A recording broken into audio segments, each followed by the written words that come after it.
তোকে কতটা ভালোবাসি কোনোদিনও মুখ ফুটে বলতে পারিনি সায়নী। শুধু তোর কাছাকাছি থাকবো বলে, তোর মুখটা রোজ একবার দেখতে পাবো বলে এই মামার বাড়িটাকেই নিজের বাড়ি বানিয়ে ফেলেছি। কিন্তু আমার ভালোবাসার কথা তোকে জানাতে পারলাম না। কিন্তু তুই জানিস কেন তোকে কথায় কথায় জ্বালাতাম, কেন অকারণে তোকে বিরক্ত করতাম? যাতে সারাদিন তোর ভাবনায় আমি থাকি, যাতে রাগ করতে করতে, ঝগড়া করতে করতে তুইও আমাকে ভালোবেসে ফেলিস। আর আমার ধারণা ছিল যে তুই সত্যি সত্যি আমাকে ভালোবেসে ফেলবি, কিন্তু আমার ধারণা ভুল ছিল। তুই তো অন্য কারোর হতে চলেছিস।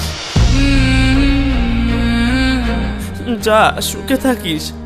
আজকের পর থেকে এই রাশিদ তোকে আর বিরক্ত করবে না, তোর জীবনে কোনোদিনও আসবে না। দূর থেকে সারা জীবন ভালোবেসে যাব।